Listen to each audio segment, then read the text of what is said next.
A seu tempo, quando resvalar o seu pé. Deuteronômio 32, 35. Neste versículo, os ímpios e incrédulos israelitas, que era o povo visível de Deus e que viviam debaixo de sua graça, são ameaçados com a vingança do Senhor.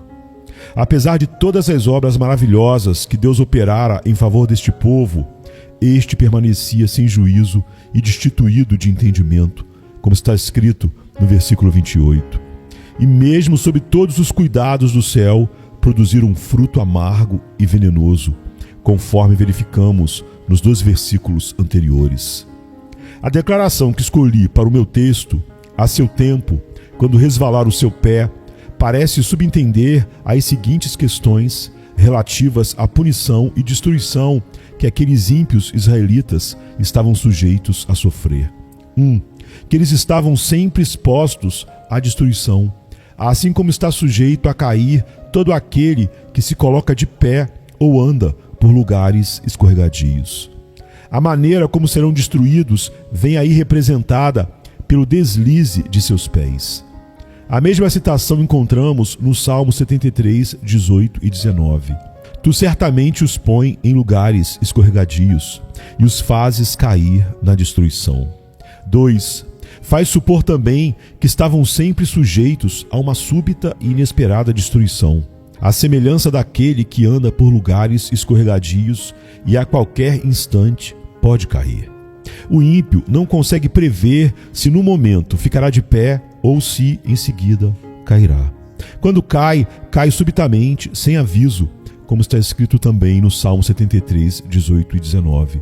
Tu certamente os põe em lugares escorregadios e os fazes cair na destruição, como ficam de súbito assolados, totalmente aniquilados de terror. 3.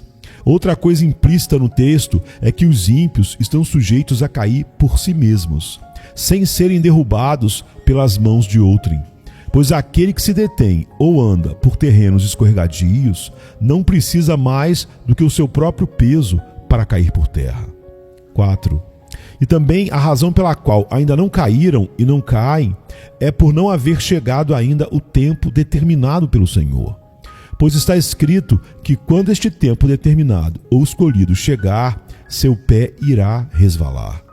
E então serão entregues à queda, para a qual já estão predispostos por causa do próprio peso. Deus não os susterá mais em lugares escorregadios, mas vai deixá-los sucumbir. Então, nesse exato momento, cairão em destruição, à semelhança daqueles que transitam em terrenos escorregadios, à beira de precipícios, e não conseguem se manter de pé sozinhos, caindo imediatamente e se perdendo ao serem abandonados.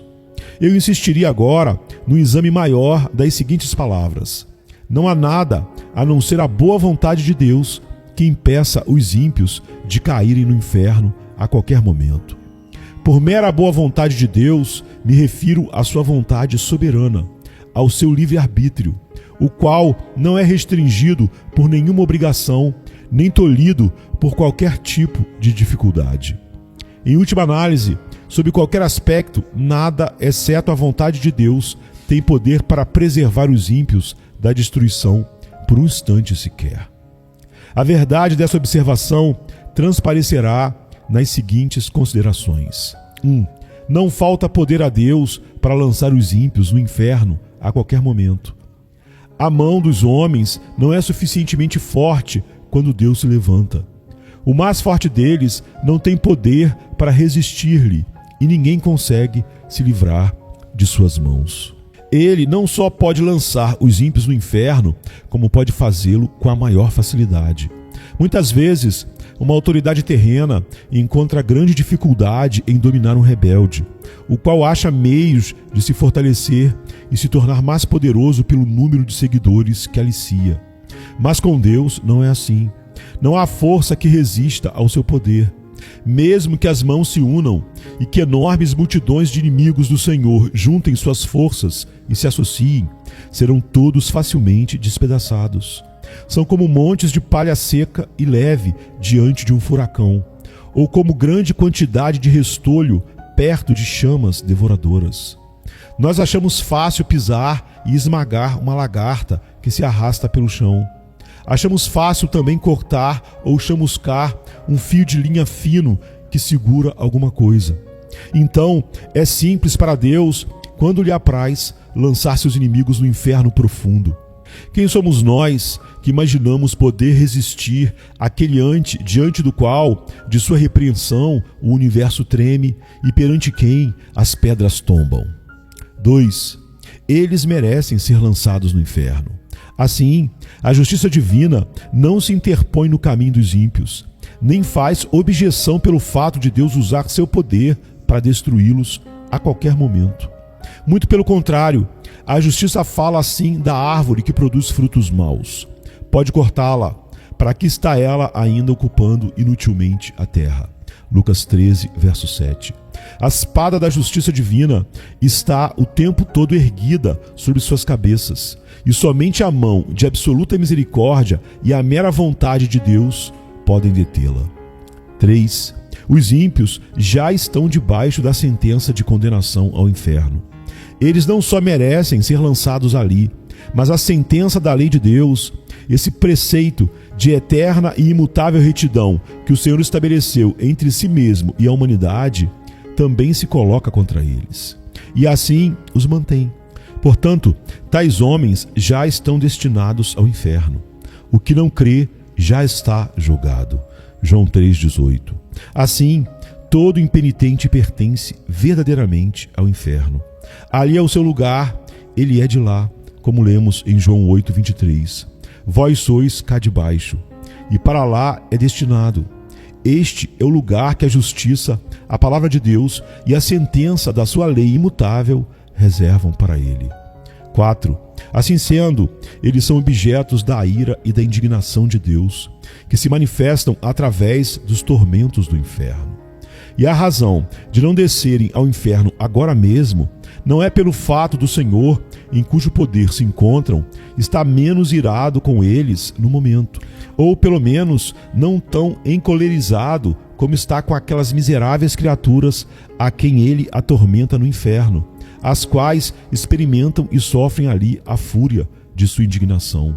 Sim, Deus se acha muito mais furioso com um grande número de pessoas que está vivendo na terra agora, talvez de modo tranquilo e confortável, do que com muitos daqueles que estão experimentando as chamas do inferno.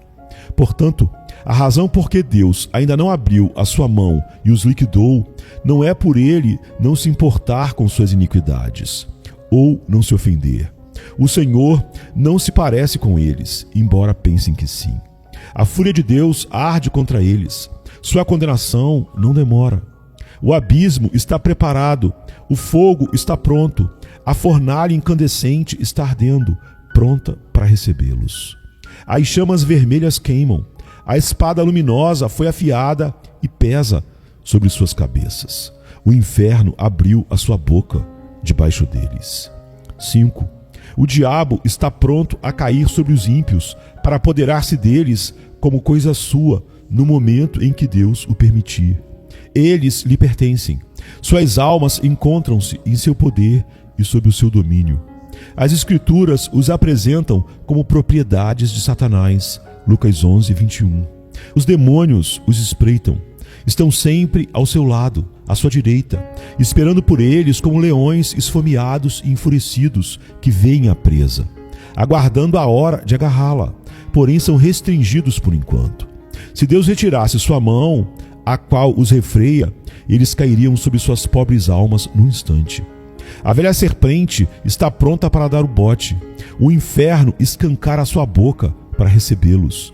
E se Deus permitisse, seriam rapidamente engolidos e consumidos. 6. Nas almas dos pecadores reinam aqueles princípios diabólicos que os faria arder agora mesmo no inferno, se não fosse a restrição imposta por Deus. Existe na própria natureza carnal do homem uma potencialidade alicerçando os tormentos do inferno. Há aqueles princípios corruptos que agem de maneira poderosa sobre eles, que os dominam completamente e que são sementes do fogo do inferno. Esses princípios são ativos e poderosos, de natureza extremamente violenta, e se não fosse a mão restringidora do Senhor sobre eles, seriam logo destruídos. Iriam arder em chamas da mesma forma que a corrupção e a rebeldia fazem arder os corações das pessoas condenadas, gerando nelas os mesmos tormentos. As almas dos ímpios são comparadas nas Escrituras com o mar agitado. Isaías 57:20. Por enquanto, Deus controla as iniquidades deles pelo seu imenso poder, como faz com as ondas enfurecidas do mar, dizendo: virão até aqui, mas não prosseguirão. Mas se Deus retirasse deles seu poder refreador, seriam todos tragados por elas. O pecado é a ruína e a miséria da alma. Ele é destrutivo pela própria natureza. E se Deus o deixasse sem controle, não seria preciso mais nada para tornar as almas humanas absolutamente miseráveis. A corrupção no coração do homem é algo cheio de fúria incontrolável e sem freio. Enquanto os pecadores viverem aqui, essa fúria será como fogo reprimido pelas restrições divinas. Ao passo que, se fosse liberada, incendiaria o curso natural da vida. E como o coração é um poço de pecado, este mesmo pecado iria imediatamente transformar a alma num forno incandescente ou numa fornalha de fogo e enxofre, caso não fosse restringido. 7. O fato de não haver sinais visíveis da morte por perto não quer dizer que haja, por um momento sequer, segurança para os ímpios. O fato do homem natural ter boa saúde, de não prever que poderia deixar este mundo num minuto por um acidente, de não haver perigo visível à sua volta, nada disso lhe serve de segurança. Contínuas e inúmeras experiências humanas, em todas as épocas, nos mostram que não existem provas de que o homem não esteja à beira da eternidade ou de que seu próximo passo não venha a ser no outro mundo. Os caminhos e meios invisíveis e imprevistos de chegar lá são incontáveis e inconcebíveis. Os homens não convertidos caminham por cima das profundezas do inferno, sobre uma superfície frágil onde existem várias áreas quebradiças, também invisíveis, as quais não conseguirão aguentar o seu peso. As flechas da morte voam ao meio-dia sem serem vistas. O olhar mais atento não pode distingui-las. Deus tem muitas maneiras diferentes e misteriosas de tirar os homens pecadores do mundo e despachá-los para o inferno. Não há nada que faça crer que o Senhor precise da ajuda de um milagre ou que necessite se desviar do curso natural de sua providência para destruir qualquer pecador a qualquer momento. Desde que todos os meios para fazer os ímpios deixarem este mundo estão de tal forma nas mãos de Deus, tão absoluta e universalmente sujeitos ao seu poder e determinação, segue-se que a ida dos pecadores para o inferno a qualquer momento depende simplesmente da vontade de Deus, quer usando meios ou não. 8. O cuidado e prudência dos homens naturais em preservar suas vidas, ou o cuidado de terceiros em preservá-las, não lhes dá segurança por um momento sequer. A providência divina e a experiência humana testificam isso.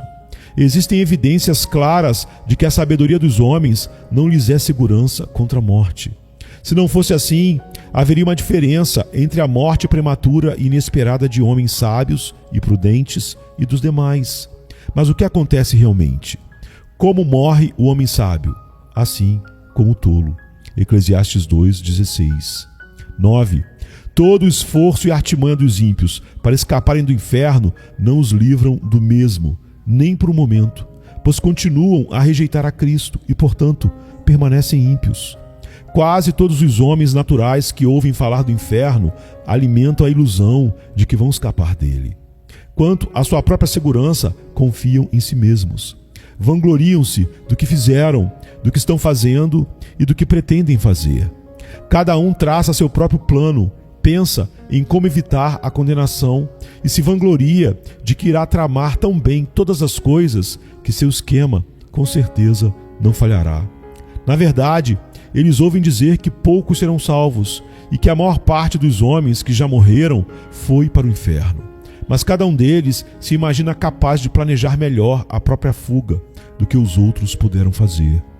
Dentro de si mesmos, dizem que não pretendem ir para este lugar de tormento e que pretendem tomar todo o cuidado necessário, esquematizando as coisas de tal forma a não terem possibilidade de falhar. Todavia, os insensatos filhos dos homens iludem-se miseravelmente quanto a seus próprios planos. A confiança que depositam na própria força e sabedoria é o mesmo que confiar na fragilidade de uma sombra.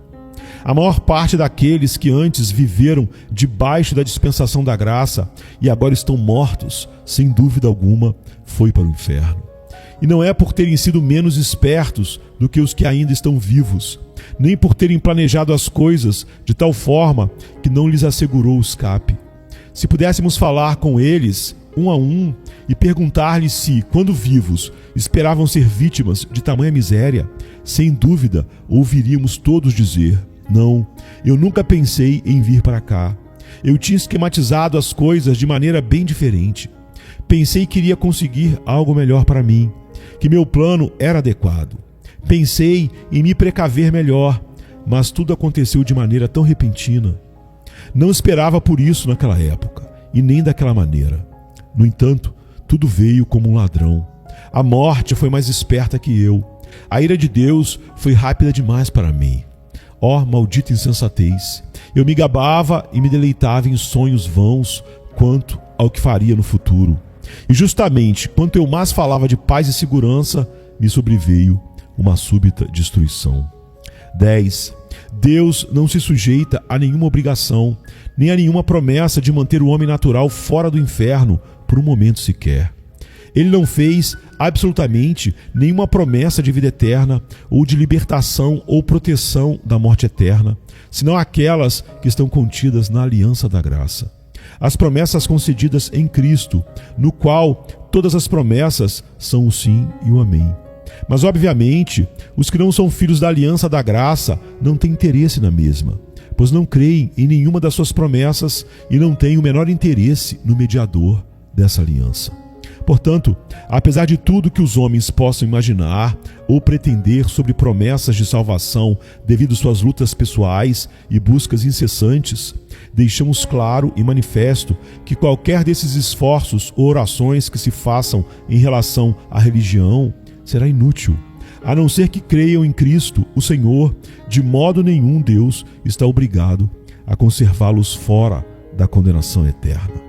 Então, os homens impenitentes estão detidos nas mãos de Deus por cima do abismo do inferno. Eles merecem o lago de fogo e para ele estão destinados. Deus se acha terrivelmente irado. Seu furor para com eles é tão grande quanto para com aqueles que já estão agora sofrendo o suplício da fúria da sua ira no inferno. Esses ímpios não fizeram absolutamente nada para abrandar ou diminuir sua cólera. Portanto, o Senhor não está de modo algum preso a qualquer promessa de livramento, nem por um momento sequer. O diabo espera por eles. O inferno já escancarou a sua boca para tragá-los. O fogo latente em seus corações agrava-se agora, querendo explodir. E como continuam sem o menor interesse no mediador, não existem meios ao alcance deles que lhes possa dar segurança. Em suma, eles não têm refúgio e nada onde se segurar. O que os retém a cada instante é a absoluta boa vontade divina e a clemência sem compromisso, sem obrigação de um Deus irado. Agora vamos à aplicação. Essa mensagem pode despertar as pessoas não convertidas para o significado do perigo que estão correndo. Isso que vocês escutaram é o caso de todo aquele que não está em Cristo. Esse mundo de tormento, isto é, o lago de enxofre incandescente, está aberto debaixo de seus pés.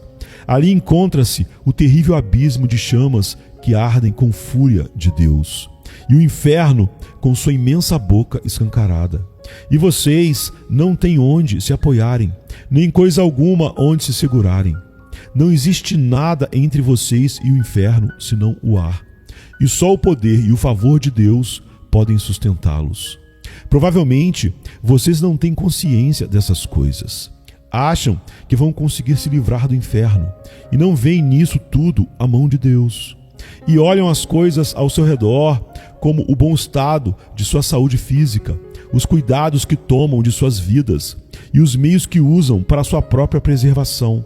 Mas essas coisas não representam nada. Se Deus retirasse sua mão, elas de nada valeriam para impedir-lhes a queda. Elas valem tanto como a brisa tênue que tenta sustentar uma pessoa no ar. Suas iniquidades fazem vocês pesados como chumbo, pendentes para baixo, pressionados em direção ao inferno pelo próprio peso.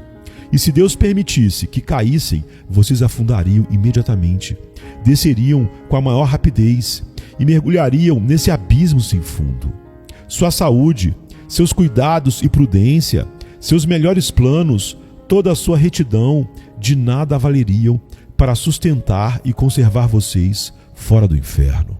Seria como tentar segurar uma avalanche de pedras com uma teia de aranha. Se não fosse a misericórdia de Deus, a terra não suportaria vocês por um só momento, pois são uma carga para ela. A natureza geme por causa de vocês. A criação foi obrigada a se sujeitar à escravidão e voluntariamente por causa da corrupção de vocês. Não é com prazer que o sol brilha sobre vocês, para que sua luz ilumine vocês para pecarem e servirem a Satanás. A terra não produz de bom grado seus frutos para satisfazer a luxúria de vocês, nem está disposta a servir de palco à exibição de suas iniquidades. Não é voluntariamente que o ar alimenta a sua respiração, mantendo viva a chama dos seus corpos, enquanto vocês gastam a vida servindo os inimigos de Deus. As coisas criadas por Deus são boas e foram feitas para que o homem, por meio delas, servisse ao Senhor. Não é com prazer que prestam serviço a outros propósitos e gemem quando são ultrajadas ao servirem objetivos tão contrários à sua finalidade e natureza. E a própria terra vomitaria vocês se não fosse a mão soberana daquele a quem vocês tanto têm ofendido. Eis aí as nuvens negras da ira de Deus pairando agora sobre suas cabeças carregadas por uma tempestade ameaçadora, cheia de trovões. Não fosse a mão restringidora do Senhor, elas arrebentariam imediatamente sobre vocês. A misericórdia soberana de Deus, por enquanto, refreia esse vento impetuoso. Do contrário, ele sobreviria com fúria, sua destruição ocorreria repentinamente e vocês seriam como palha dispersada pelo vento. A ira de Deus é como grandes águas represadas que crescem mais e mais, aumentam de volume até que encontram uma saída. Quanto mais tempo a correnteza for reprimida, mais rápido e forte será o seu fluxo ao ser liberada. É verdade que até agora ainda não houve um julgamento por suas obras mais. A enchente da vingança de Deus encontra-se represada. Mas, por outro lado, sua culpa cresce cada vez mais. E dia a dia, vocês acumulam mais e mais ira contra si mesmos. As águas estão subindo continuamente, fazendo sua força aumentar mais e mais. Nada, a não ser a misericórdia de Deus, detém as águas, as quais não querem continuar represadas e forçam uma saída. Se Deus retirasse sua mão das comportas, elas se abririam imediatamente e o mar impetuoso da fúria e da ira de Deus iria se precipitar com furor inconcebível e cairia sobre vocês com poder onipotente. E mesmo que sua força fosse 10.000 vezes maior do que é, sim, 10.000 vezes maior do que a força do mais forte e vigoroso diabo no inferno, não valeria nada para resistir ou deter a ira divina. O arco da ira de Deus já está preparado e a flecha ajustada ao seu cordel. A justiça aponta a flecha para seu coração e estica o arco. E nada, senão a misericórdia de Deus, um Deus irado, que não se compromete e a nada se obriga, impede que a flecha se embeba agora mesmo com o sangue de vocês. Assim, estão todos vocês que nunca experimentaram uma transformação real em seus corações pela ação poderosa do Espírito do Senhor em suas almas. Todos vocês que não nasceram de novo, nem foram feitos novas criaturas, ressurgindo da morte do pecado para um estado de luz e para uma vida nova, nunca experimentada antes.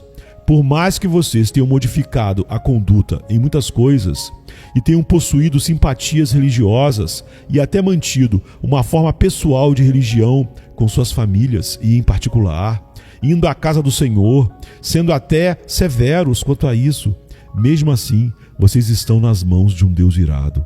Somente sua misericórdia os livra de ser agora, neste momento, tragados pela destruição eterna. Por menos convencidos que vocês estejam agora quanto às verdades ouvidas, no porvir serão plenamente convencidos. Aqueles que já se foram e que estavam na mesma situação que a sua, percebem que foi exatamente isso que lhes aconteceu, pois a destruição caiu de repente sobre muitos deles, quando menos esperavam, e quando mais afirmavam viver em paz e segurança. Agora, eles veem que aquelas coisas nas quais puseram sua confiança para obter paz e segurança eram nada mais que uma brisa ligeira e sombras vazias. O Deus que mantém vocês acima do abismo do inferno abomina vocês. Ele está terrivelmente irado e seu furor contra vocês queima como fogo. Ele vê vocês como apenas dignos de serem lançados no fogo. E seus olhos são tão puros que não podem tolerar tal visão. Vocês são 10.000 vezes mais abomináveis a seus olhos do que é a mais odiosa das serpentes venenosas para olhos humanos. Vocês o têm ofendido infinitamente mais do que qualquer rebelde obstinado ofenderia a um governante. No entanto, nada a não ser a sua mão pode impedi-los de cair no fogo a qualquer momento. O fato de vocês não terem ido para o inferno a noite passada e de terem tido permissão de acordar ainda aqui neste mundo, depois de terem fechado os olhos ontem para dormir, atribui-se ao mesmo favor. Não existe outra razão porque vocês não foram lançados no inferno ao se levantarem pela manhã, a não ser o fato da mão de Deus tê-los sustentado. E não existe outra razão porque vocês não caiam no inferno neste exato momento. Ó pecador, pense no perigo terrível em que se encontra. É sobre uma grande fornalha de furor, sobre um abismo imenso e sem fim, cheio do fogo da ira que você está pendurado, seguro pela mão de Deus, cujo furor acha-se tão inflamado contra você como contra muitas pessoas já condenadas no inferno. Você está suspenso por uma linha tênue, com as chamas da cólera divina lampejando à sua volta, prontas para atearem fogo e queimá-lo por inteiro. E você continua sem interesse no mediador, sem nada onde se agarrar para poder se salvar, nada que possa afastar as chamas da cólera divina, nada de seu próprio, nada que tenha feito ou possa vir a fazer para persuadir o Senhor a poupar sua vida por um minuto sequer. Considere então mais detidamente vários aspectos dessa cólera que ameaça você com tão grande perigo. 1. A quem pertence essa ira? É a ira do Deus infinito. Se fosse somente a ira humana, mesmo a do governante mais poderoso, comparativamente, seria considerada como coisa pequena. A ira dos reis é bastante temida, principalmente dos monarcas absolutos, que possuem os bens e as vidas de seus súditos inteiramente sob o seu poder para serem usados quando bem entenderem. Como o bramido do leão é o terror do rei, o que lhe provoca a ira peca contra a sua própria vida. Provérbios 22. O súdito que enfurece esse tipo de governante arbitrário sofre os maiores tormentos que se possa conceber ao que o poder humano possa infligir. Entretanto, os maiores principados da terra, em toda a sua grandeza, majestade e poder, mesmo revestidos de seus grandes terrores, não são mais do que vermes débeis e desprezíveis que rastejam no pó, quando comparados com o grande e todo-poderoso Criador e Rei dos céus e da terra. Mesmo quando estão enraivecidos e sua fúria chega ao máximo, é muito pouco o que podem fazer. Os reis da terra são, perante Deus, como gafanhotos. Valem menos que nada. Tanto o seu amor quanto o seu ódio são desprezíveis. A ira do grande Rei dos reis é muito mais terrível do que a deles, tal como é maior a sua majestade. Digo-vos, pois, amigos meus, não temais os que matam o corpo e, depois disso, nada mais podem fazer. Eu, porém, vos mostrarei a quem deveis temer. Temei aquele que, depois de matar, tem poder para lançar no inferno. Sim, digo-vos, a esse deveis temer. Lucas 12, 4 e 5. 2. É a ferocidade de sua ira que vocês estão expostos. Lemos com frequência sobre a ira de Deus, como por exemplo em Isaías 59:18. Segundo as obras deles, assim retribuirá furor aos seus adversários. E também em Isaías 66, versículo 15. Porque eis que o Senhor virá em fogo, e os seus carros como um torvelinho, para tornar a sua ira em furor e a sua repreensão em chamas de fogo. E assim é em muitos outros lugares da Bíblia. Lemos também em Apocalipse 19:15, o lagar do vinho do furor da ira do Deus Todo-Poderoso. Essas palavras são incrivelmente aterradoras. Se estivesse escrito apenas a ira de Deus, isso já nos faria supor algo bastante temível. Mas está escrito o furor da ira de Deus, ou seja, a fúria de Deus, o furor de Jeová. Ó, quão terrível deve ser esse furor! Quem pode exprimir ou conceber o que essas palavras contêm? Contudo, não é apenas isso que está escrito, e sim o furor da ira do Deus Todo-Poderoso. Essas palavras dão a entender que uma grande manifestação do seu poder onipotente vai acontecer. Através dela, ele infligirá aos homens todo o furor de sua ira. Assim como os homens costumam manifestar sua própria força através do furor de sua ira, a onipotência divina irá, da mesma forma, se enfurecer e se manifestar. Então, qual será a consequência de tudo isso? O que será do pobre verme que vier a sofrer todo esse mal? Que mãos serão tão fortes e que coração conseguirá suportar tanto furor? A que terrível, inexprimível, inconcebível abismo de miséria irá chegar a pobre criatura humana que será vítima disso tudo? Pensem bem, vocês que estão aqui agora e que permanecem em estado pecaminoso. O fato de Deus vir a efetivar o furor da sua ira torna implícito que ele infligirá esse castigo sem compaixão. Quando Deus olhar a indescritível aflição do seu estado e vir como seus tormentos são absolutamente desproporcionais à sua força e como suas pobres almas estão esmagadas, imersas em trevas eternas, não terá compaixão de vocês, não irá deter a execução da sua ira ou, de forma alguma, tornar mais leve sua mão. Nessa hora, Deus não usará de misericórdia para com vocês, nem conterá seu vento impetuoso. Ele não terá consideração para com o seu bem-estar e nem irá evitar que vocês sofram. Na verdade, fará com que sofram na medida exata que sua rigorosa justiça vier a requerer. Nada será modificado só pelo fato de ser difícil para vocês suportarem. Pelo que também eu os tratarei com furor. Os meus olhos não pouparão, nem terei piedade. Ainda que me gritem aos ouvidos em alta voz, nem assim os ouvirei. Ezequiel 8:18. Deus está pronto agora a usar de compaixão para com vocês. Hoje é o dia da misericórdia. Vocês podem clamar neste instante e ter esperanças de alcançar sua graça. Mas quando o dia da misericórdia passar, seu lamento, o pranto mais doloroso, os gritos serão em vão. No que diz respeito ao seu bem-estar, vocês estarão completamente perdidos e alienados de Deus. O Senhor não terá outra opção senão a de entregá-los ao sofrimento e à miséria. E vocês continuarão não tendo outra perspectiva, pois serão vasos de ira, preparados para a destruição. Não haverá outro uso qualquer para tais vasos, senão o de enchê-los da ira de Deus. Quando clamarem ao Senhor, Ele estará tão longe de consolá-los que, inclusive, está escrito a esse respeito que Deus irá simplesmente rir e zombar de vocês, como está em Provérbios 1, 25 e 26 e etc. Vejam quão terríveis são essas palavras do grande Senhor. O lagar eu o pisei sozinho, e dos povos nenhum homem se achava comigo. Pisei as uvas na minha ira, no meu furor as esmaguei, e o seu sangue me salpicou as vestes e me manchou o traje todo. Isaías 63:3.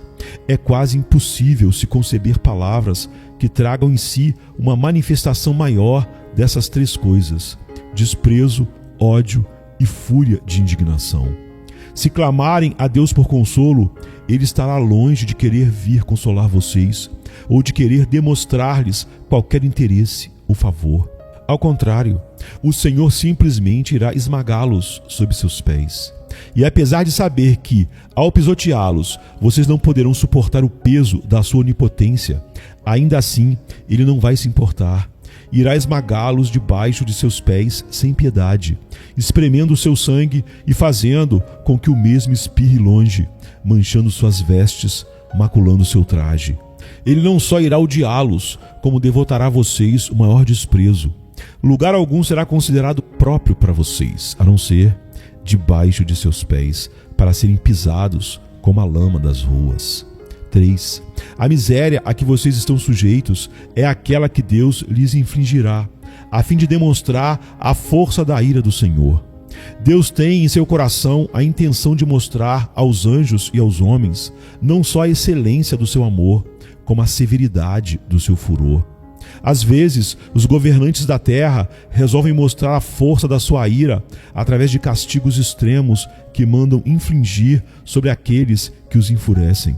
Nabucodonosor, o poderoso e arrogante rei do império dos caldeus, demonstrou seu furor quando, ao se irritar com Sadraque, Mesaque e Abednego, ordenou que se acendesse a fornalha de fogo ardente 7 vezes mais do que o normal. Como era de se esperar, a fornalha foi aquecida intensamente até atingir o mais alto grau que poderia produzir. O grande Deus também quer revelar sua ira e exaltar sua tremenda majestade e grandioso poder através dos sofrimentos desmedidos de seus inimigos. Que diremos, pois, se Deus, querendo mostrar a sua ira e dar a conhecer o seu poder, suportou com muita longanimidade os vasos da ira preparados para a perdição? Romanos 9, 22. E visto que esse é o seu desígnio e o que ele determinou, ou seja, mostrar quão terrível e limitada é a ira, a fúria e a indignação do Senhor, ele o mostrará realmente. Será realizado algo horrendo, muito terrível. Quando o grande e furioso Deus tiver se levantado e executado sua terrível vingança sobre o mísero pecador, e o desgraçado estiver sofrendo o peso e o poder infinito da sua indignação, então Deus chamará o universo inteiro para contemplar a imensa majestade e o tremendo poder que nele existe. Os povos serão queimados como se queima a cal, como espinhos cortados arderão no fogo. Ouvi vós, os que estáis longe, o que tenho feito. E vós, que estás perto, reconhecei o meu poder. Os pecadores em Sião se assombram. O tremor se apodera dos ímpios, e eles perguntam: quem dentre nós habitará com fogo devorador? Quem dentre nós habitará com chamas eternas? Isaías 33, 12 a 14. Assim será com vocês que não são convertidos, se permanecerem neste estado. O poder infinito, a majestade e a grandiosidade do Deus onipotente serão exaltados em vocês através da inexprimível força dos tormentos que lhes sobrevirão. Vocês serão atormentados na presença dos santos anjos e na presença do Cordeiro. E quando estiverem neste estado de sofrimento, os gloriosos habitantes do céu sairão para contemplar esse espetáculo horrendo e verão como é a ira e a fúria do Todo-Poderoso. E quando virem todas essas coisas, se prostrarão e adorarão seu grande poder e majestade. E será que de uma lua nova a outra, e de um sábado a outro, virá toda a carne a adorar perante mim, diz o Senhor. Eles sairão e verão os cadáveres dos homens que prevaricaram contra mim, porque o seu verme nunca morrerá, nem o seu fogo se apagará, e eles serão um horror para toda a carne. Isaías 66, 23 e 24. 4. É uma ira eterna. Já seria algo terrível sofrer o furor e a cólera do Deus Todo-Poderoso por um momento, mas vocês terão de sofrê-lo por toda a eternidade. Essa intensa e horrenda miséria não terá fim. Ao olhar para o futuro, vocês verão à frente uma interminável eternidade de duração infinita, que irá devorar seus pensamentos e assombrar suas almas. E vocês irão se desesperar, com certeza, por não conseguirem nenhum livramento, termo, alívio ou descanso para tanta dor. Saberão também que terão de sofrer até a última gota por longos séculos, por milhões e milhões de anos, lutando e pelejando contra essa vingança inclemente e toda poderosa. Então, depois de passar por tudo isso, quando tantos séculos os tiverem consumido, saberão que tudo não passa apenas de uma gota de água quando comparado ao que ainda resta. Portanto, seu castigo será com certeza infinito. Quem poderia exprimir o estado de uma alma em tais circunstâncias? Tudo o que pudermos dizer sobre o assunto vai nos dar apenas uma débil e frágil visão da realidade. Ela é inexprimível, inconcebível, pois quem conhece o poder da ira de Deus? Quão horrendo é o estado daqueles que diariamente, a cada hora, se encontram em perigo de sofrer tamanha ira e infinita miséria. Mas esse é o caso sinistro de toda alma que ainda não nasceu de novo, por mais moral, austera, sóbria e religiosa que seja. Oxalá vocês pensassem em todas essas coisas, sejam jovens ou velhos. Há razões de sobra para acreditar que muitos daqueles que ouviram o Evangelho certamente estarão expostos a esse tormento por toda a eternidade. Não sabemos quem são eles, nem o que pensam. Pode ser que estejam tranquilos agora, escutando essa mensagem sem se perturbarem muito, e que estejam até agora se gabando de que, no caso deles, conseguirão escapar.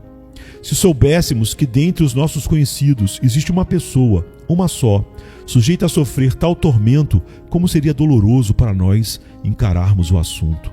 Se conhecêssemos essa pessoa, sempre que a víssemos, tivéssemos uma visão do seu estado futuro, tal pensamento e visão seria terrível para nós. Iríamos todos levantar grande choro e prantear por sua causa. Mas, infelizmente, em vez de uma só pessoa, é provável que muitos se lembrem dessas exortações somente no inferno. E inúmeras pessoas podem estar no inferno em breve tempo, antes mesmo do ano terminar. E aqueles que estão agora com saúde, tranquilos e seguros, podem chegar lá antes do amanhecer. Todos os que dentre vocês continuarem até o fim em estado natural pecaminoso e que conseguirem ficar fora do inferno por mais tempo, estarão lá também em breve. Sua condenação não tardará, virá de súbito, e provavelmente para muitos de vocês de maneira repentina. Vocês têm toda a razão em se admirarem de não estar ainda no inferno. É o caso, por exemplo, de alguns conhecidos seus, que não mereciam o inferno mais do que vocês e que antes aparentavam ter possibilidade de estarem vivos agora tanto quanto vocês. Para o caso deles, já não há esperança. Estão clamando lá em extrema penúria e perfeito desespero. Mas aqui estão vocês, na terra dos vivos, cercados pelos meios de graça, tendo a grande oportunidade de obter a salvação, o que não dariam aquelas pobres almas condenadas, desesperadas pela oportunidade de viver mais um só dia, como o que vocês desfrutam neste momento. E agora, vocês têm uma excelente ocasião. Hoje é o dia em que Cristo abre as portas da misericórdia de par em par e se coloca de pé, clamando e chamando em alta voz aos pobres pecadores. Este é o dia em que muitos estão se reunindo a Ele, se apressando em chegar ao reino de Deus. Inúmeras estão vindo diariamente do norte, sul, leste e oeste. Muitos que estavam até bem pouco tempo nas mesmas condições miseráveis que vocês, estão felizes agora, com os corações cheios de amor por aquele que os amou primeiro e os lavou de seus pecados com seu próprio sangue, regozijando-se na esperança de ver a glória de Deus. Como é terrível ser deixado para trás num dia assim. Ver os outros se banqueteando enquanto vocês estão penando e se definhando. Ver os outros se regozijando e cantando com alegria no coração, enquanto vocês só têm motivos para prantear por causa do sofrimento de seus corações e de lamentar por causa das aflições de suas almas. Como podem vocês descansar por um momento sequer em tal estado de alma?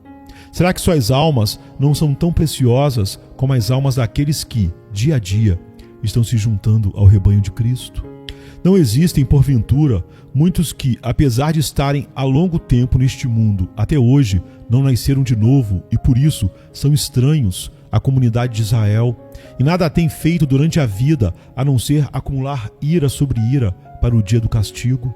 Ó senhores, o caso de vocês é, sem dúvida, extremamente perigoso. A dureza de seus corações e sua culpa são imensas. Acaso vocês não veem como geralmente pessoas de sua idade são deixadas para trás na dispensação da misericórdia de Deus? Vocês precisam refletir e despertar do seu sono, pois jamais poderão suportar a fúria e a ira do Deus infinito.